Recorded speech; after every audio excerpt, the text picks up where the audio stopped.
How's everybody doing today? So when we started this project, we really jumped in and we were presented with, there's a company coming to town and they want to expand to Fairbanks. So we got our group together. I'm Eric Yancey. I'm Mary Scheffler. I'm Finn Yates. I'm Faith Dart. So we got grouped together and we went and we were sitting over at the Wood Center like many of you do on, I think it was a Friday, and we were thinking, we were like, what does Fairbanks need, or what is a twist we can throw on something that Fairbanks has?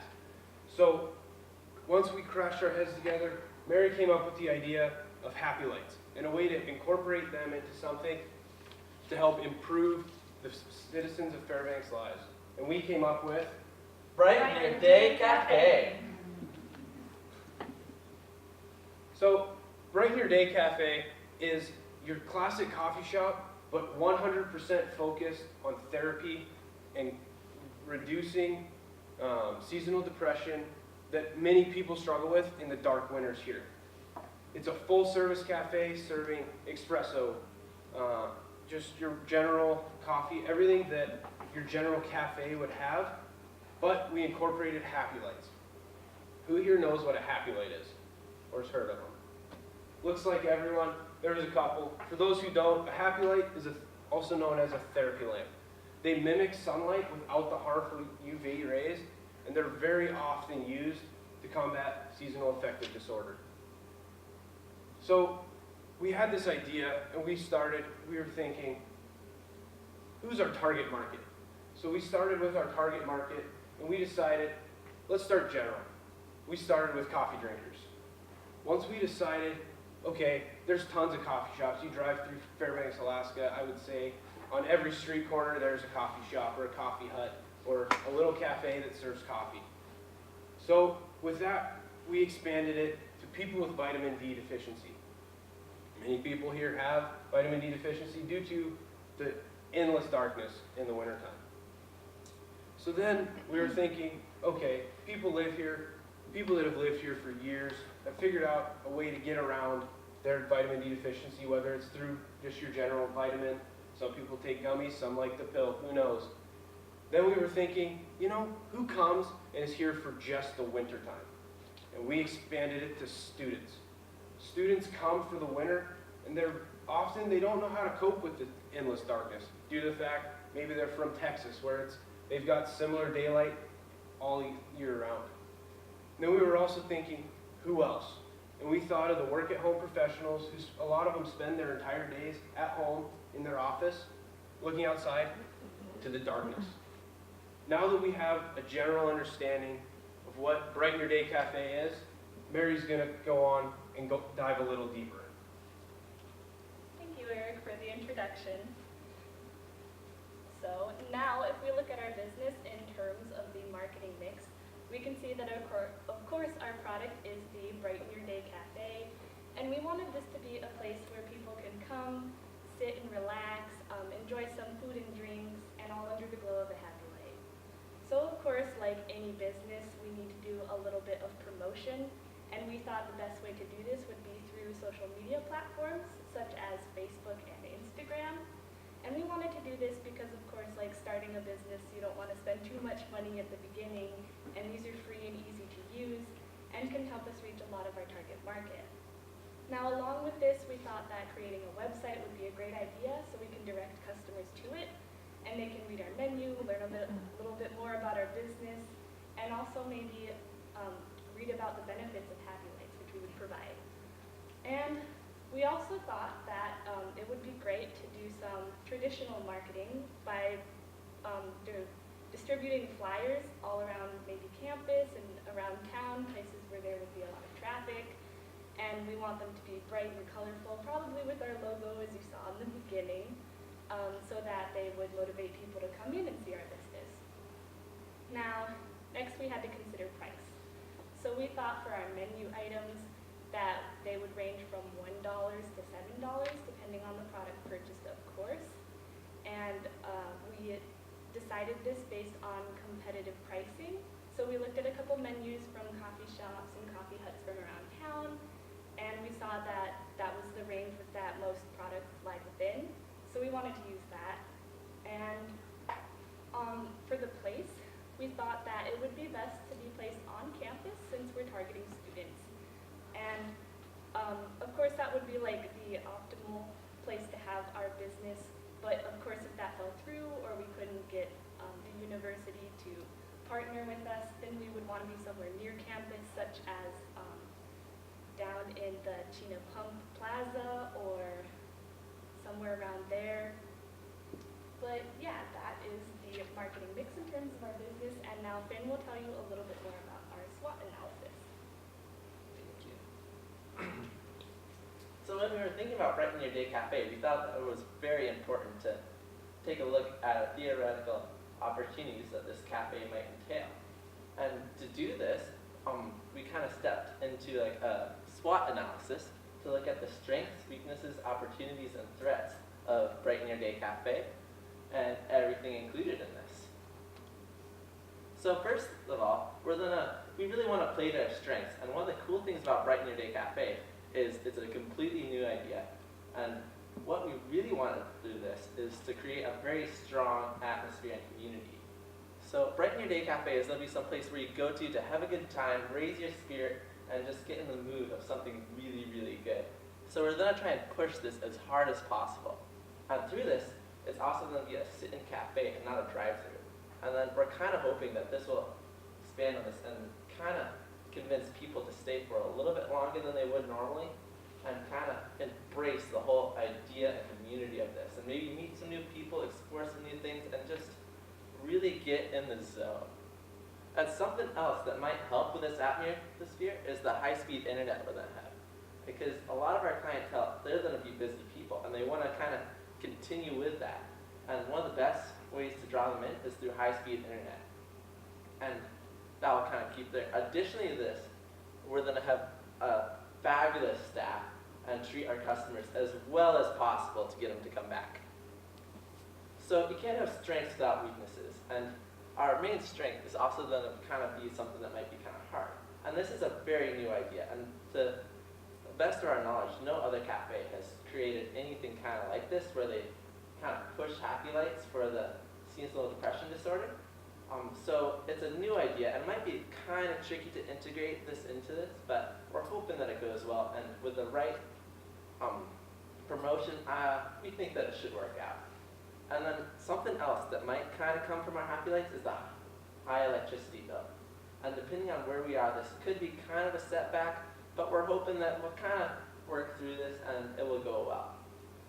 So, additionally to this, we're going to be a really good cafe and we're going to serve excellent coffee and excellent food and excellent service.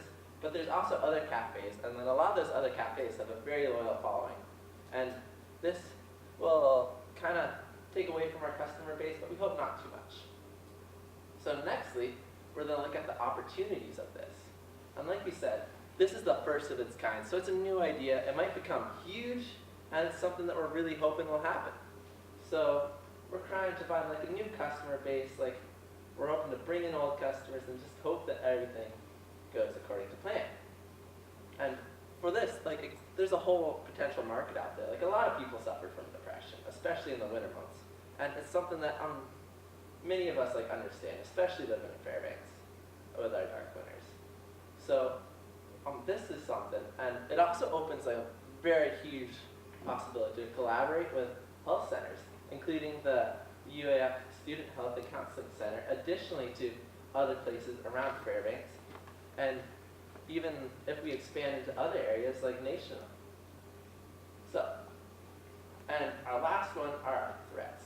And we kind of determined this into our direct competition and our indirect competition. So we kind of decided that it was more important to do this on a locational basis because we're on campus and that's kind of our clientele that we're looking for. So for our direct competition, we decided to only include the areas and like the coffee shops that are located directly on campus and are within walking distance. So this includes Arctic Java, which is located in the Wood Center and right under Dine 49.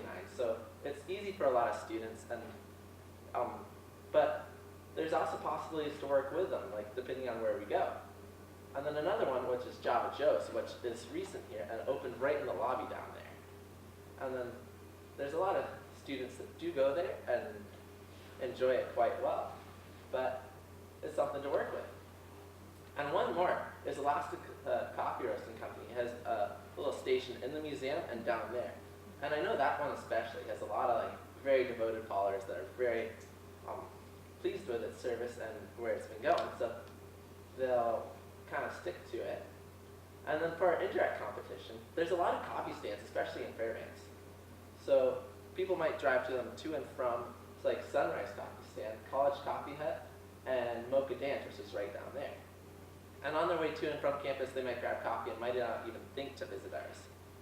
And then, but one thing that we're thinking might differentiate us is, make us unique, is our happy lights, and we're trying to work on that and press it through. So for a more in-depth look at our business analysis and research, Faith will take us through this. So we had an opportunity to put out a survey to get a better idea of what people in the Fairbanks area might want to see from a coffee shop. And just a quick overview of that, we received a total of 45 respondents to our survey, and they had an 89% completion rate. 81% of them were female and 19% were male. 70% of our respondents said that they either experience on an annual basis or have experienced some form of seasonal depression. Most people said that they visit a coffee shop between 1 and 3 times a week, which makes sense. There's very few people that go to a coffee shop every single day, but if you can capture the audience that comes to coffee shops regularly, that's whenever you can make the most profit. They showed the most interest in bulk coffee, food, and baked goods in addition to espresso and smoothies. And we also asked them what they found to be most important in a coffee shop, and they rated atmosphere, noise level, selection, and customer service as the most important. So now I have some graphs that'll go into a little bit more detail. The first question that I want to cover is, have you ever experienced seasonal depression or SAD? And this was just to give us a good idea if we were even on the right track. And we found that about 70% of our respondents said that they have experienced this in some form. You can see that about 36% said that they experience symptoms annually, and 24 said they have experienced it in the past 6 months. The other category that you see, it's about 7%. It was 2 respondents who said that they have experienced symptoms of seasonal depression, however, it wasn't in the past 6 months. And this points to a question error flaw on our part and something that we would look at moving forward for future surveys. This next one is two results that we found interesting, considering that our target market is college students aged 18 to 25.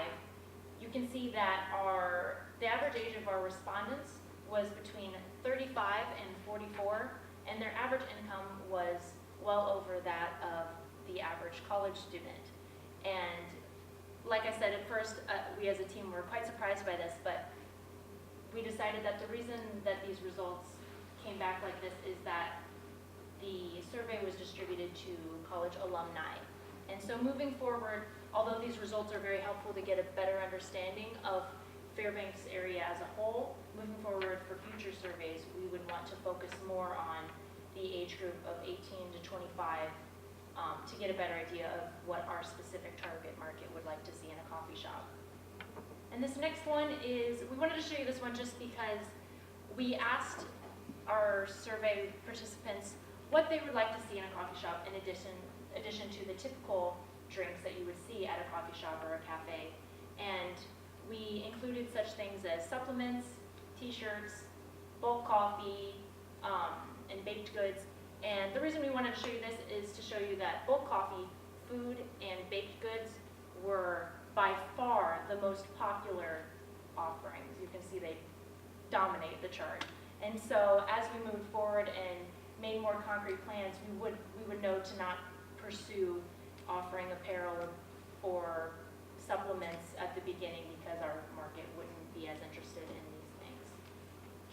Now, as I said, there were some issues with reaching our target market, and so we did conduct some unofficial secondary surveys just to get a better idea of the age group that we're targeting. And we conducted these through the use of Instagram polls and one-on-one interviews with our peers and fellow students. And the results did closely mimic that of our first survey, with a few exceptions. The younger age had somewhat less knowledge about phototherapy. In addition, they had a significantly lower average income, which is to be expected. And there was also a much higher emphasis on high-speed internet and price, as opposed to customer service and selection. And so now Mary will talk a little bit about what we would think about moving forward. Thank you. So now if we were to actually move forward with this business, we would consider doing a little bit more test marketing, and we thought that bringing in a target group to ask objective questions from them and getting to know a little bit more about what people would like to see from our business would be a pretty good idea. We also decided that maybe creating a sample space with a room and some tables, happy lights, plants, and maybe some other furniture would be a good idea, so we could get people to come in, test it out, see how they like it, maybe figure out what we could add to the space and what we can improve upon, and if it would actually work.